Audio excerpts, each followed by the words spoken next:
The following is a Comfortably Zoned Radio Network production.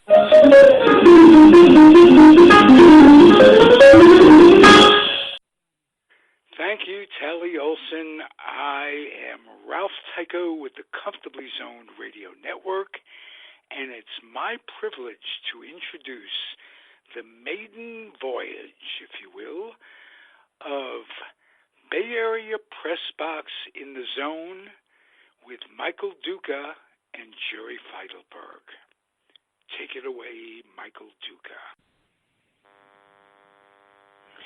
Thank you, Ralph. I'm excited to be available for this particular opportunity with my good friend Jerry Feitelberg. Jerry and I, who spent many years living together in Alameda. Jerry was once, can I reasonably call you the pharmacist to the stars? Absolutely. Right. Well, at least the stars of the Oakland Athletics. A guy with a Boston background, a Maine education, and yet he seems to fit right in here in the Bay Area sports scene. And I am very, very excited to be able to sit here and chat Bay Area sports with you going forward. How about yourself? How do you feel about this? Oh, I love it. And it's always good to talk with you, Michael. You're very knowledgeable on a whole range of subjects, and it's really good to chat with two guys that have good brains. Well, I'm not sure that I will cop to being knowledgeable about a lot of subjects, but I am very quick at making up answers when I don't know what I'm saying. So we'll see if people can winnow through the chaff to find the wheat in here. I guess we should probably get started by acknowledging that this is just such a target-rich environment right now. We've got the winter meetings in baseball next week. We've already got some free agent movement going on. We are coming down to the brass tacks portion of the NFL season. College basketball's underway. College football's winding up. And the NBA is going on this year entirely without the Warriors.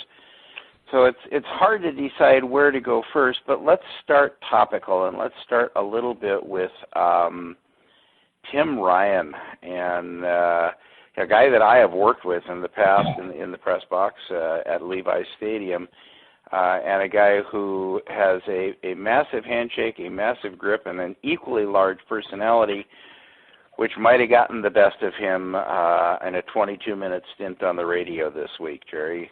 What are your thoughts on what went on there? I am absolutely sure if he had to do it over again, he would have chosen his words more carefully. But the way it came out did not sound good, and he's been suspended for one game, and we don't know if the NFL will increase his suspension, because it was really a terrible thing to say about an African-American quarterback who happens to be having a wonderful year, and to say that his skin color somehow helped him beat the 49ers was reprehensible. It harkens back to something that happened, golly, over 30 years ago now, but that I still remember under the category of the dumbest question ever asked in the history of sports, which was asked of Doug Williams at Super Bowl, maybe it was 12, I think, maybe a little later than that, when Doug Williams was asked the immortal question, how long have you been a black quarterback? Yeah, that's right. As you'll recall, that was the first... Life, right.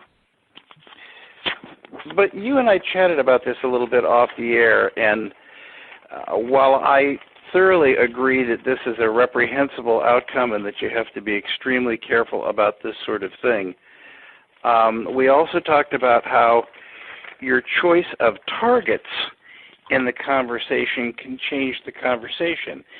For those who don't know, what Tim Ryan said was that Lamar Jackson, who is extremely effective with play-action plays in the backfield and option plays, has an advantage in that area because it's difficult to see when he's handed off the football because basically his skin and the football are nominally the same color. You know, what he said is you literally could not see when he was in and out of the mesh point, and if you're a half step slow on him in terms of your vision, forget about it, he's gone. And what's interesting about this, you and I talked about it, that's obviously got racial overtones that are unacceptable.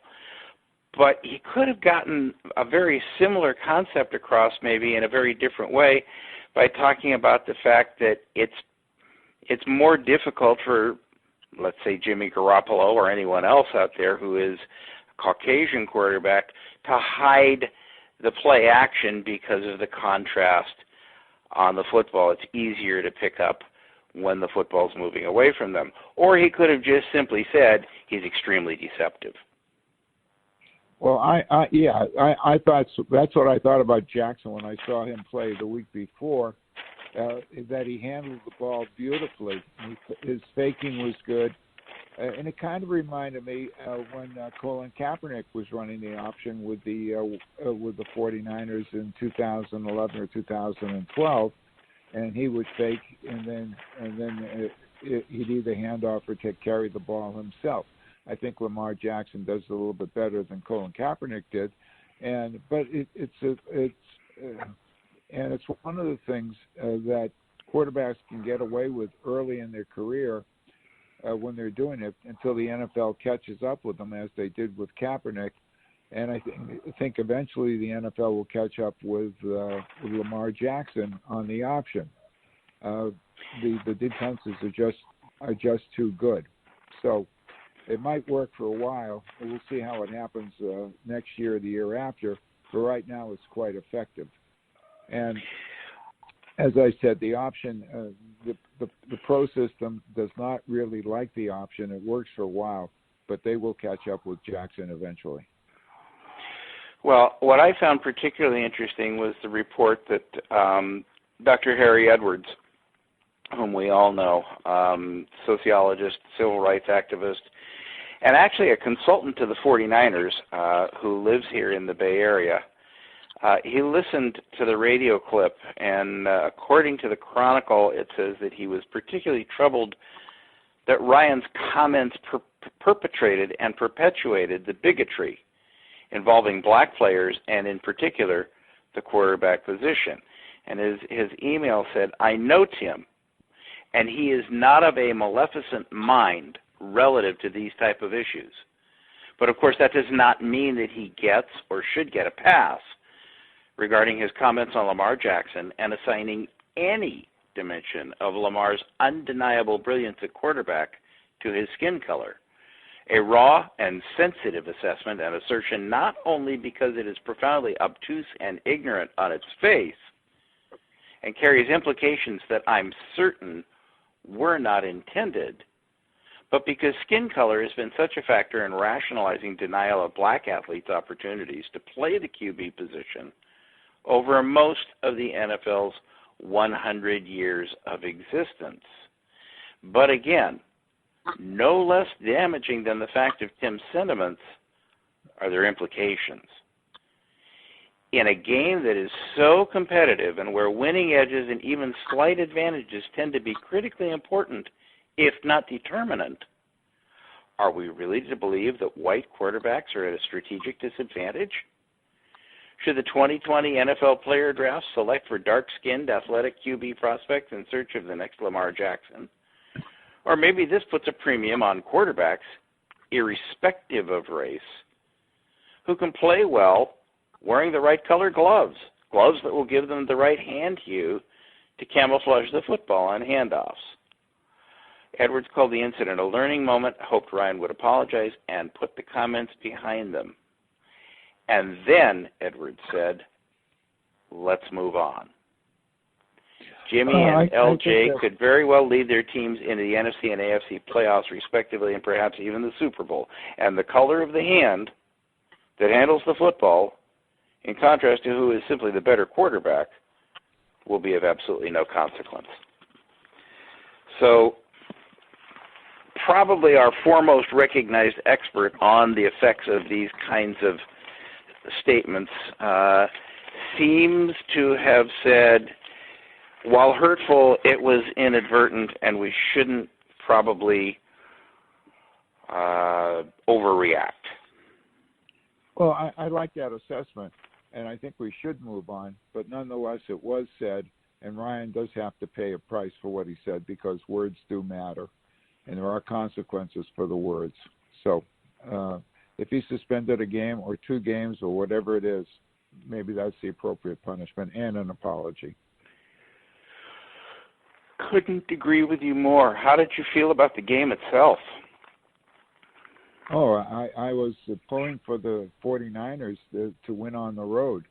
Both teams were playing in not optimal conditions because of the rain, and I guess it was difficult. The rain was coming down pretty heavy, and while it appeared to be a little bit better conditions than when the 49ers played in Washington earlier in the season, still it's difficult for a team, and especially for the 49ers, traveling east, different time zone, a different time that they have to play in a hostile environment, to come to almost winning the game. And again, we talked about earlier the time management by Shanahan in the overtime period, I don't even remember if the game could have ended in a tie, and the 49ers would not be in the wild card spot right now. It had right that when we were talking about that, we were discussing the Seahawks game at Levi's a couple of weeks ago, which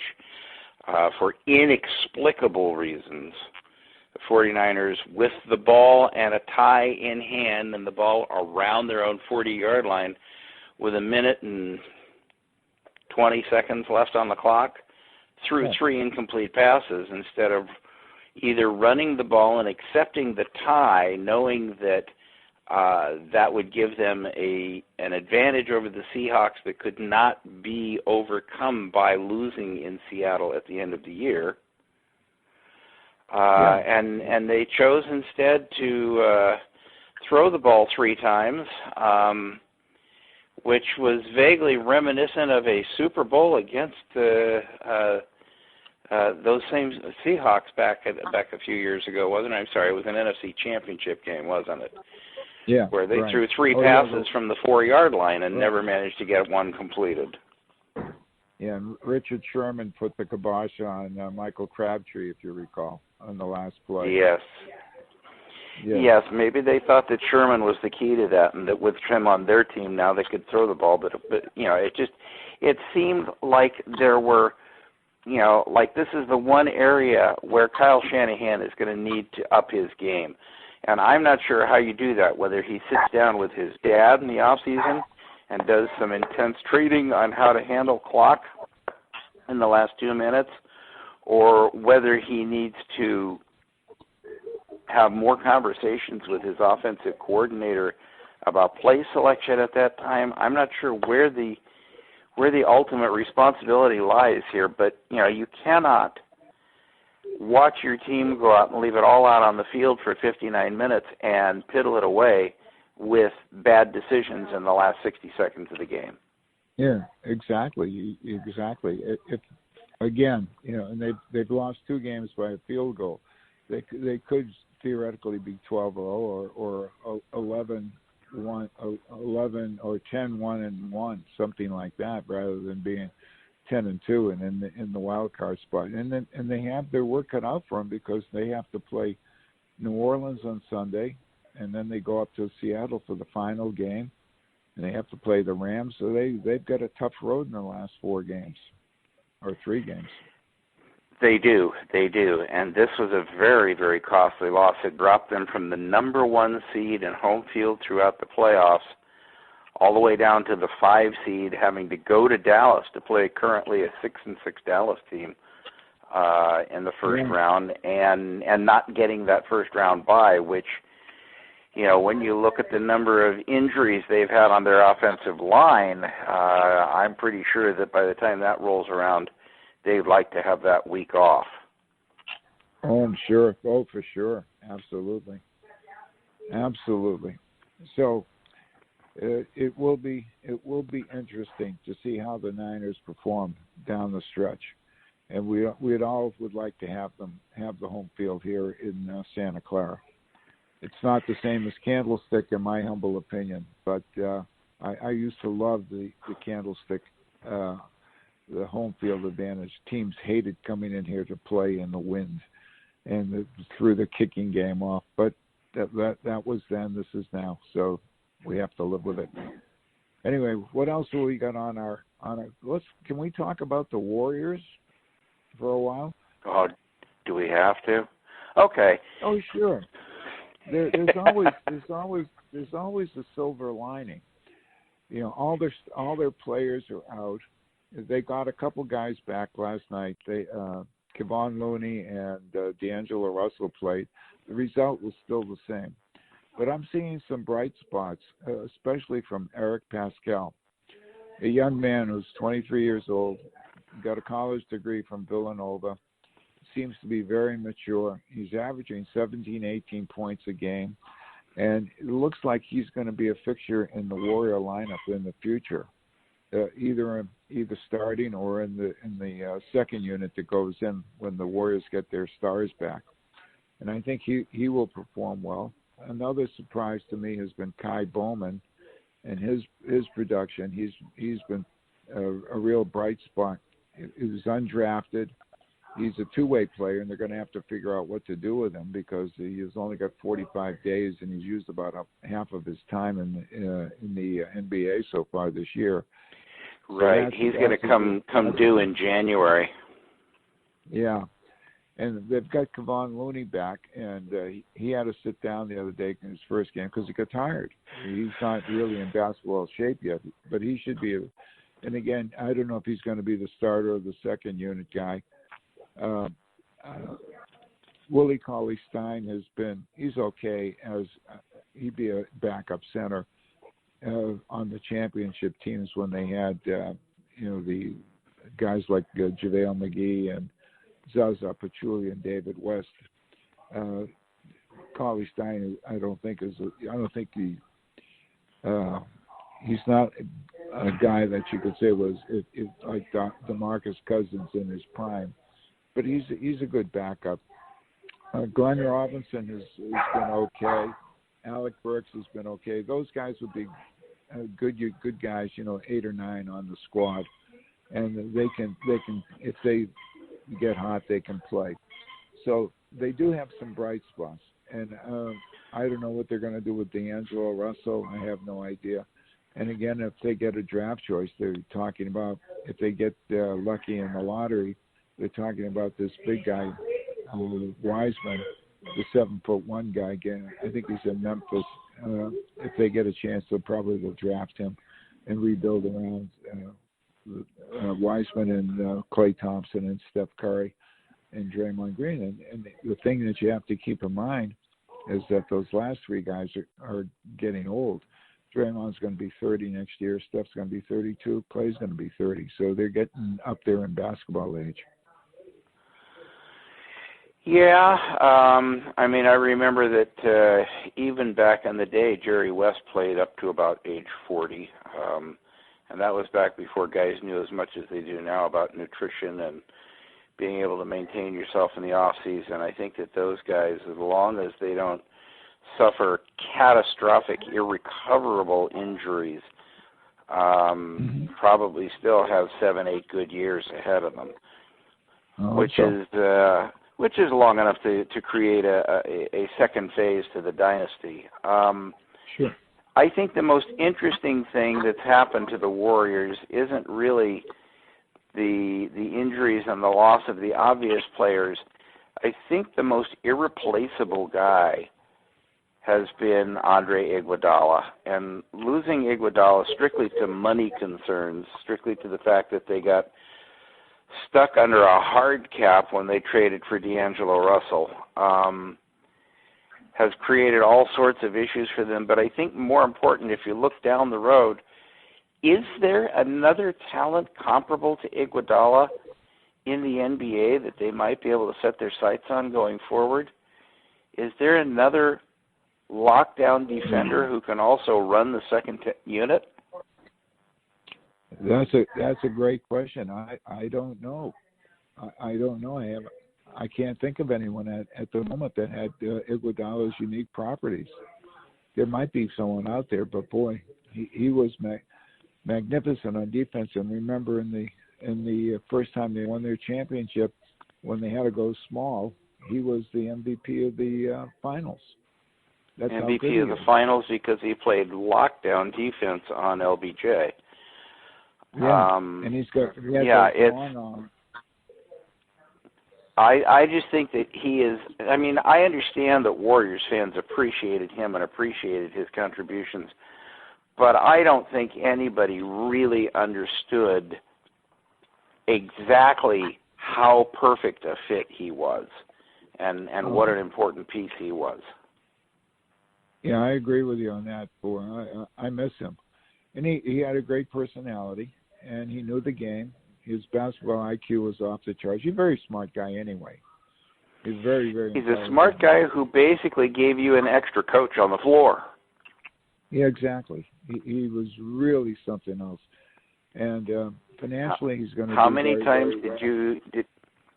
How many times did we hear announcers say, Iggy's out on the floor now to calm things down?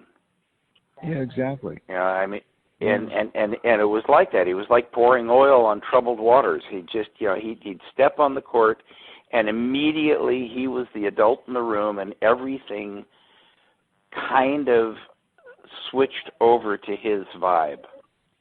Yeah, you don't get that with Draymond. You get a lot of passion with Draymond, but he loses it. His temper gets the best of him. He gets too many technical fouls, and while he's good defensively, I don't see him as quite as good as Iguodala on defense. And that's just my opinion. Well, I think I don't know. I think Draymond's a very good defender. I mean, he's been NBA Defender of the Year, Yep. but his offense is spotty. His offense is streaky. He might take 7 3-point shots and miss them all. He's still willing to hoist up an 8th one that might land. But you'd like to see a little bit more success with that. I mean, to be honest with you, I kind of wish that Iggy had shot a little bit less from distance than he did, but he seemed to be able to rise to the occasion and hit the important shots. He knocked down the threes when it counted. He really was something else. He had that corner three down. It was unbelievable. So, yeah, he is missed. And he still hasn't played with Memphis. He's waiting to a certain date, and then he's hoping that they'll release him so he can sign on with somebody, either the Lakers or the Clippers or someone like that. I'm sure he as if either of those teams needed more talent. Yeah, exactly. Yeah, the Lakers lose 3 games this year so far? They're 19-3, as are the Bucks, who are on a 13-game winning streak. Speaking of the Bucks, the rumor mill is rampant that if they don't make it at least to the NBA championship this year, that Giannis Antetokounmpo might look to move or take his talents elsewhere.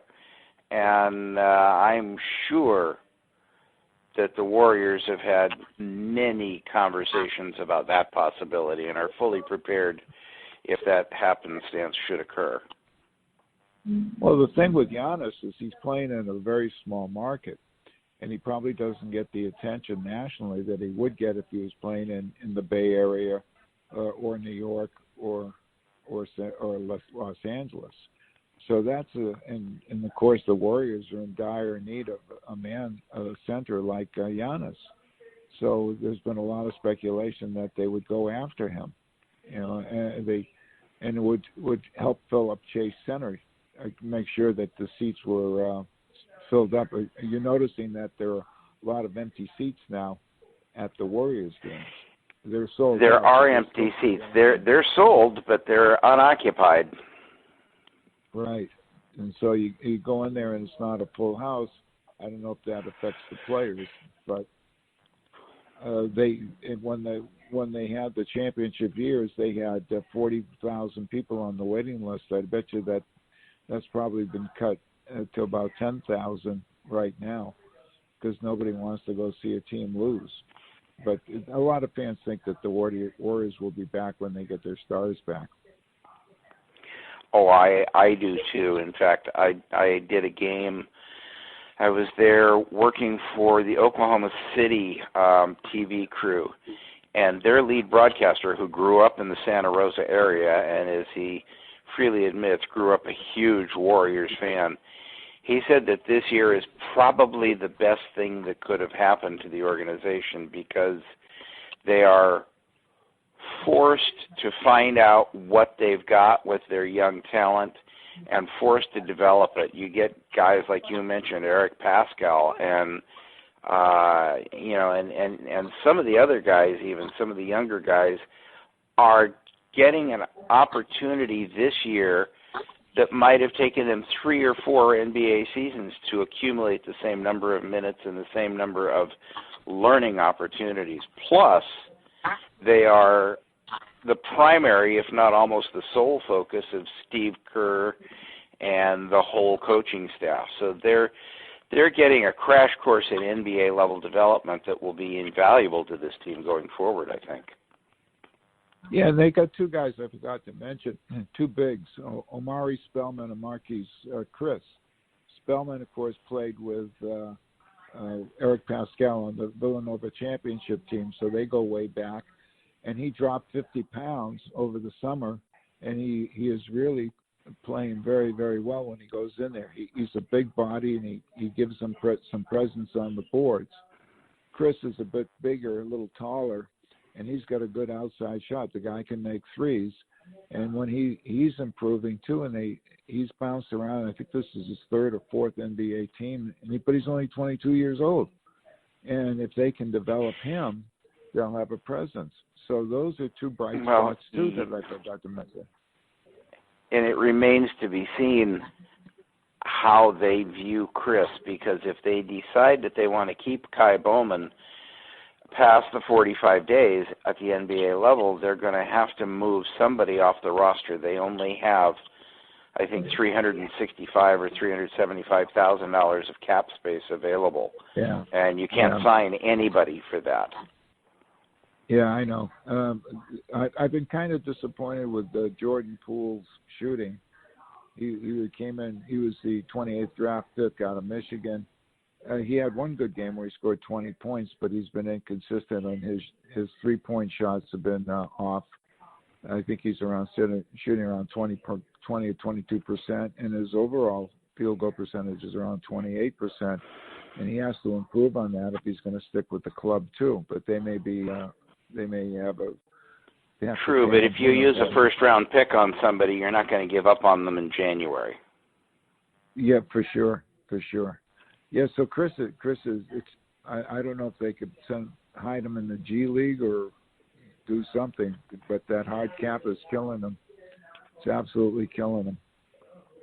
And that's the well, result with all the injuries that they've had, I mean, when I worked the Oklahoma City game last week, they literally, normally you talk about your 8-man rotation and then your bench players.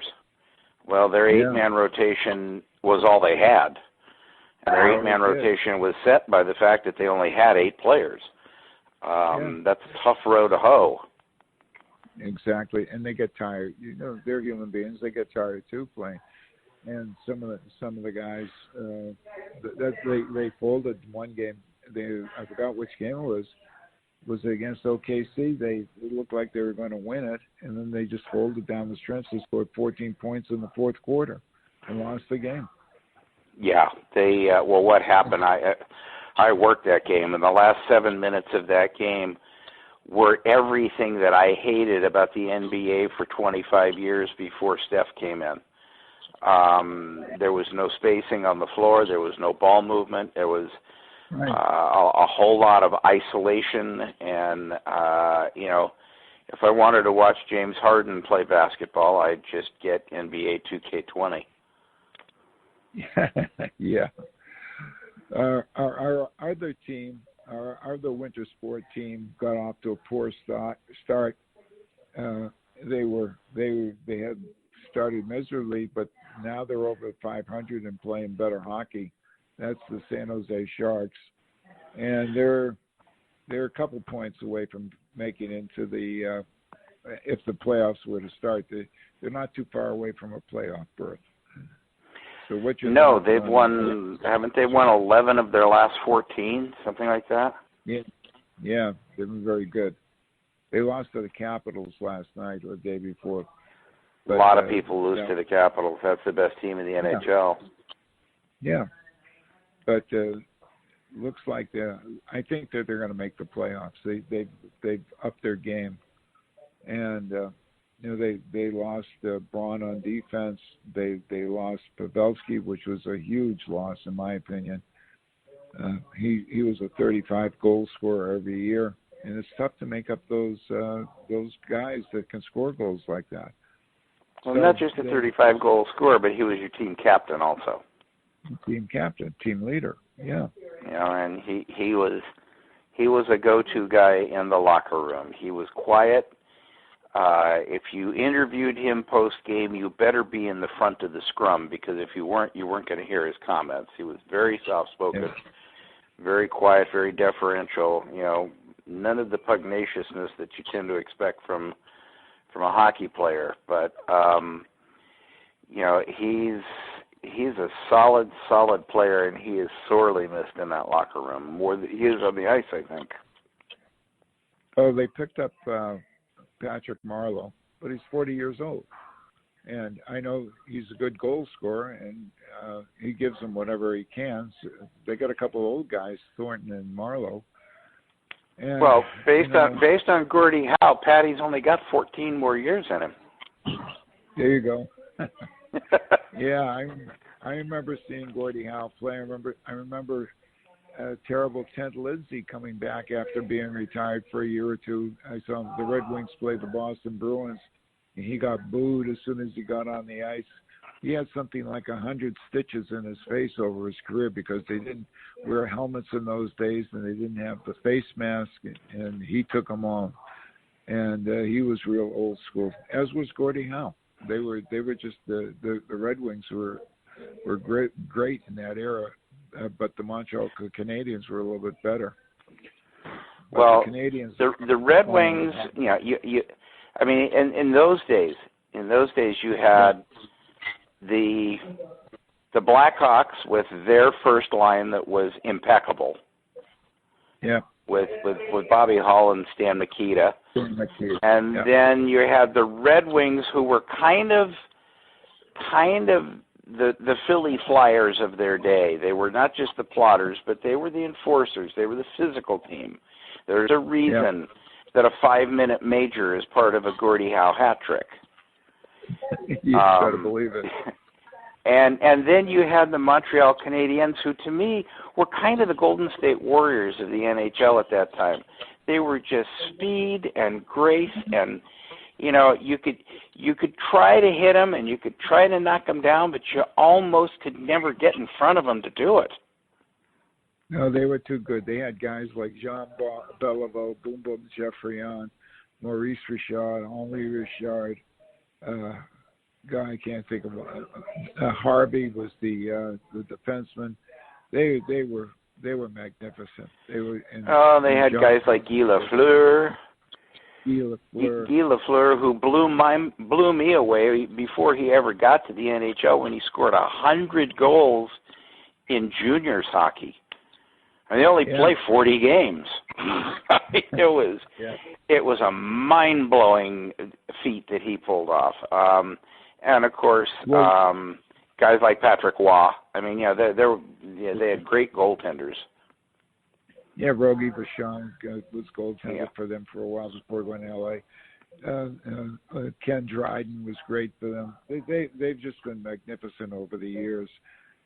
But they haven't won a cup since 1993, and it's because there's 30 teams in the league. It's just much more difficult to do it now.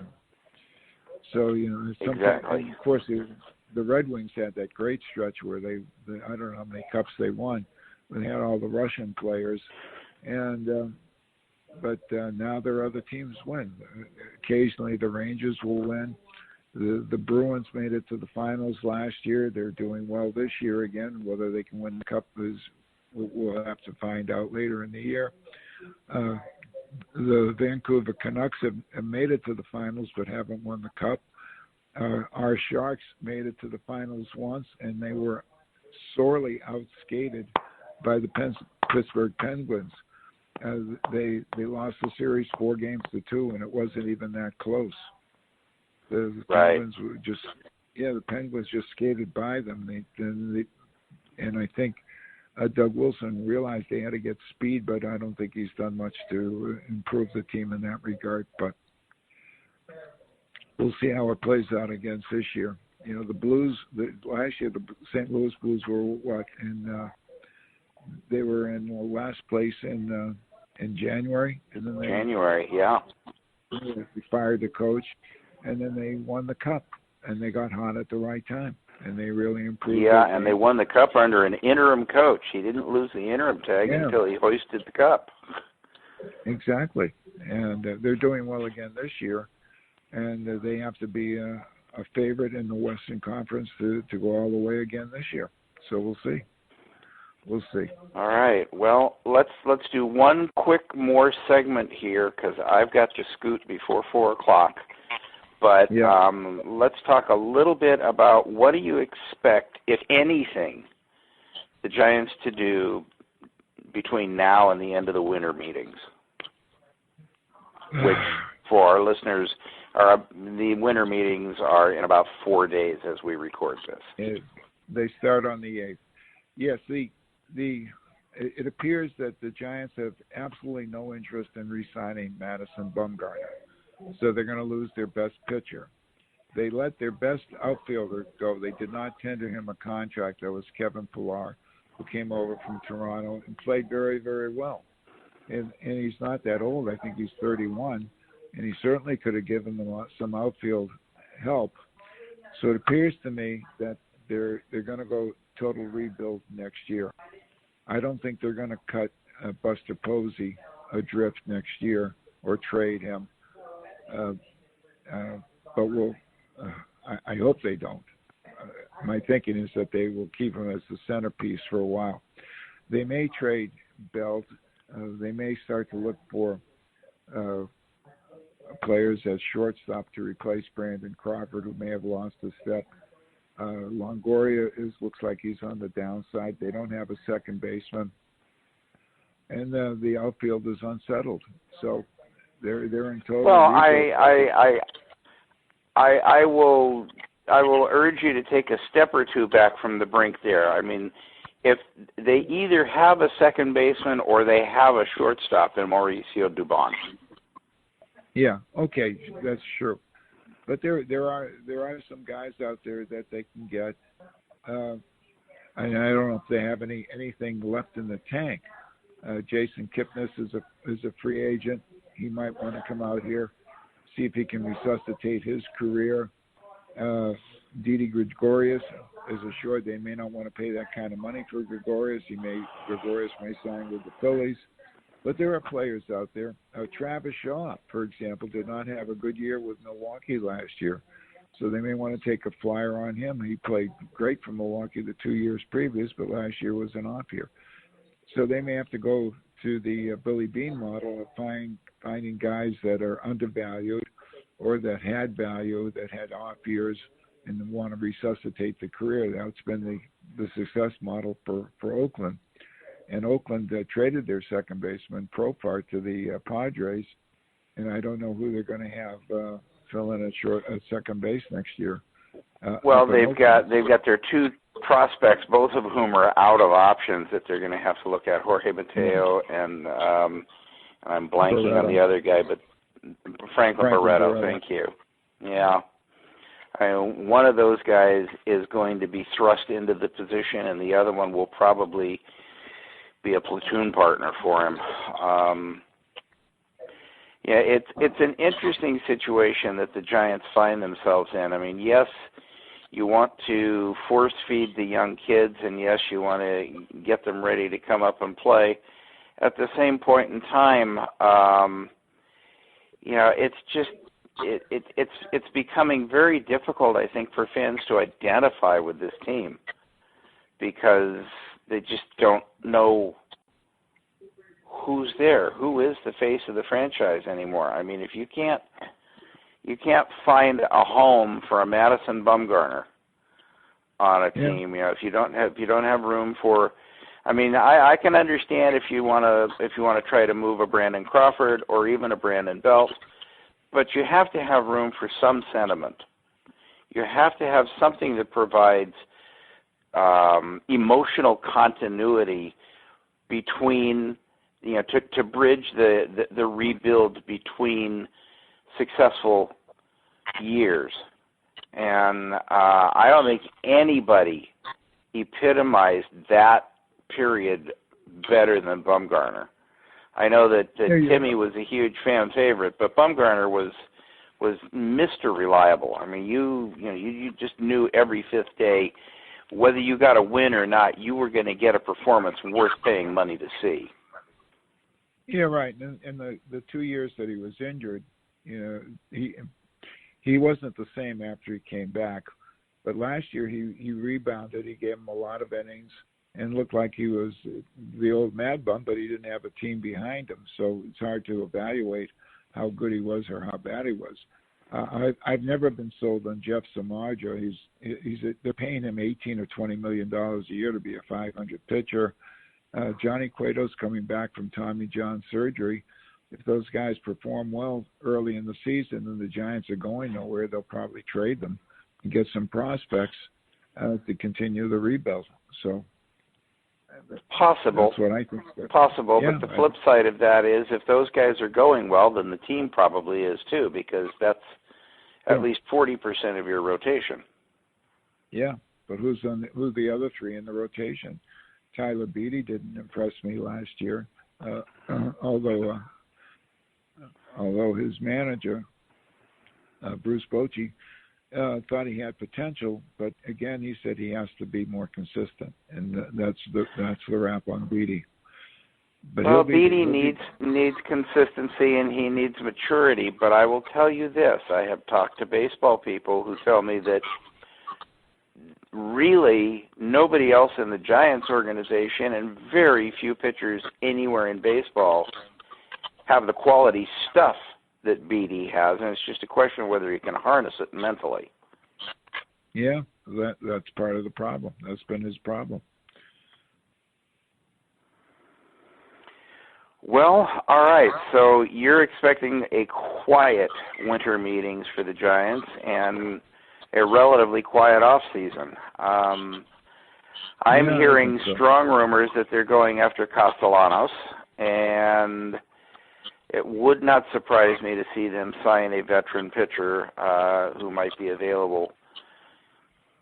There's a number of guys out there. And maybe it's Bumgarner, and maybe it's not.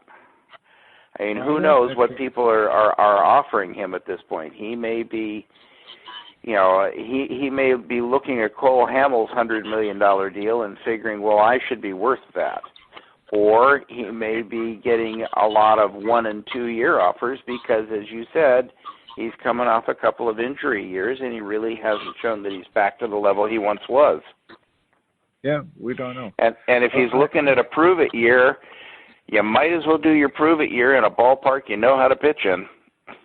Yeah, it's a pitcher's park. It may not be as good as it was in the past because they're moving the center field or the right center field fence in by 40 feet from 421 to 380 to put the bullpens out there. But it's still a pitcher's park.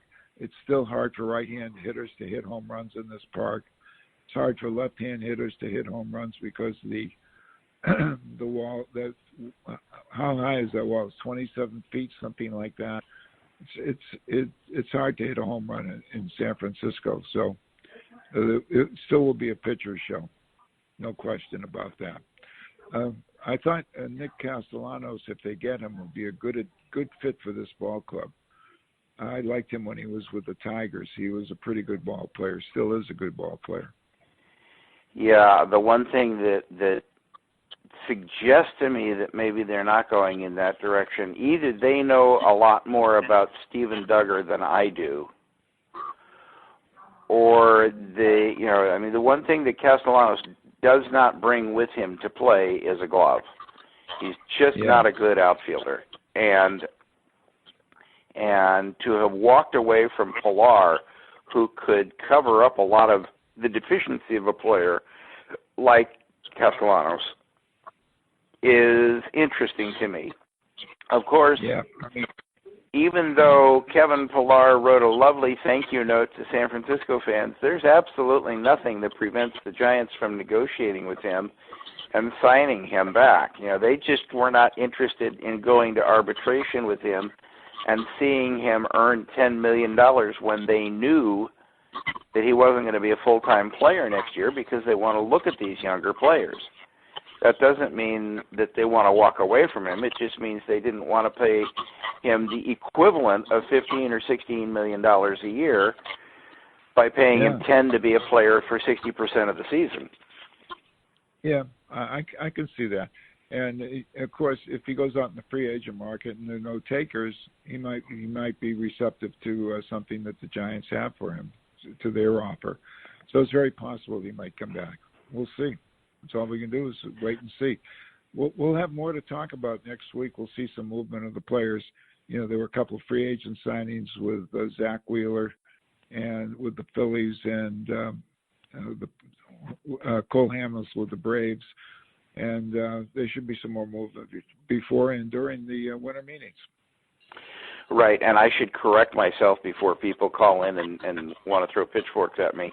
It was Wheeler who signed the $100 million deal that may benchmark Bumgarner. Hamels signed a one-year deal for, I think, $18 million with the Braves. Right. So on that note, with me issuing a mea culpa, we will ask people to listen again next week. We've had fun talking about this stuff this week. Jerry, you game to come back? Oh, yeah, we can talk about the A's Stadium next week, if there's any movement on that, and see where we are. We could talk about that for just a whole hour on all the missteps and 2 steps forwards, 3 steps back, and all the machinations going on with the city of Oakland, the county of Oakland, the Coliseum, the A's, and what have you is going on. It's good for with soap opera TV. Well, not only that, when we have that discussion, I can expound at great length on what my solution to the problem would be, which absolutely nobody has asked for up to this point. And once I've told them what it is, probably absolutely nobody will ask for it again either. Okay, well, we'll wait till next week. All right. Until then, thank you for listening. This has been the Comfortably Zoned Radio Network, and it's the Bay Area Press Box Show. Thanks, Jerry. Okay, thanks. Okay, Michael, thank you. All right. The proceeding has been a Comfortably Zoned Network production. You are advised to keep your dreams wet, your humor dry, your children and grandchildren out of military recruiting offices and off the laps of clerics who wear dresses. Thank you for listening, everyone. Happy trails.